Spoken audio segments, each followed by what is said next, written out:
আসসালামু আলাইকুম, নববর্ষের শুভেচ্ছা।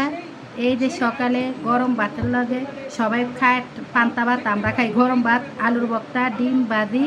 তাই সকালে এই যে নাস্তাটা শুরু করলাম, তাই আপনাদের সাথে একটা ব্লগ শেয়ার করলাম। আজকে দুপুরবেলা আম মাখানি খাচ্ছি। এটাই আমাদের বছরের প্রথম আম বানানি।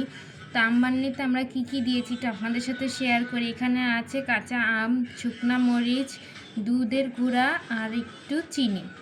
এভাবে আমাদের আম বানানিটা তৈরি করা হয়েছে। এখন টেস্ট করে দেখবো কেমন লাগে। আপনারাও এইভাবে চাইলে খেতে পারেন।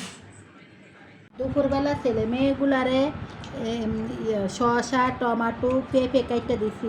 পছন্দ গরমে এগুলা খেতে, জাল টক খেতে মিষ্টি লাগে।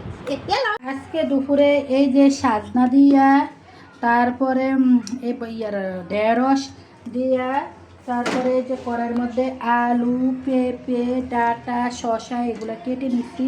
এগুলা দিয়ে ডাউল দিয়ে রান্না করবো। এই যে ডাউলটা সিদ্ধ করতে দিলাম, ডাউলটা সিদ্ধ করতে দিলাম রাইস কুকারে আমার ডাউলটা হইতেছে। আর এই যে হেঁচির শাকটা আমি ভাজি করব। আর এখানে পেঁয়াজ, কাঁচামরিচ, টমাটো, রসুন আমি কেটে রেখে দিচ্ছি। এখন আসবো আমি রান্না করতে। ডালটা আগে সিদ্ধ হয়ে না, আমি শাকটা এই যে সিদ্ধ দিব। প্রথমে একটু পেঁয়াজ দিব, তারপরে একটু রসুন দিব আর একটু কাঁচামরিচ দিব। প্রথমে শাকটা আমি একটু সিদ্ধ করে নিব, যেহেতু আপনাদের আঙ্কেল সিদ্ধ করে শাকটা ভিতরে তেলানি দিলে পছন্দ করে। তারপরে আমি একটু লবণ দিব,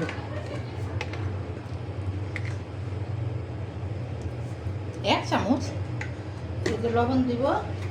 শাকটা আমি একটু সিদ্ধ করে নিব, ঢাকনা দিয়ে একটু সিদ্ধ করে নিব।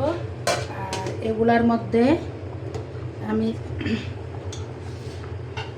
মুগ ডাউল, তারপরে ডাঁটা, তারপরে এগুলা যা যা শসা, আলু, পেঁপে আমি যা যা আছে সব ছেড়ে দিচ্ছি।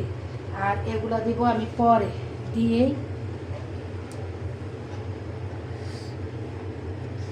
এগুলা সিদ্ধ হোক, তারপর আমি এগুলা দিব।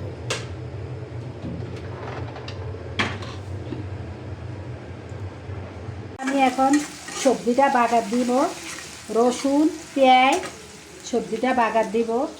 এই যে সবজিটা উঠে নিচ্ছি,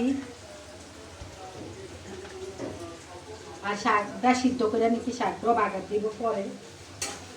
আর এই চুলায় ভাত বসিয়ে দিচ্ছি, একটা যেহেতু রাইস কুকারে দেরি হয়ে যাবে, তাই এই জন্য।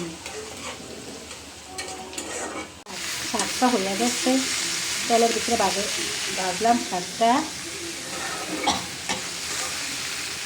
হয়ে গেছে। এই শাক গরম গরম ভাতের সাথে খেতে মজা লাগে, তাই আমাদের বাগানের এই শাক। আর এই যে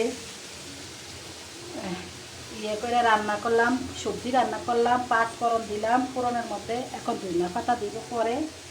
তাই আমার রান্নাটা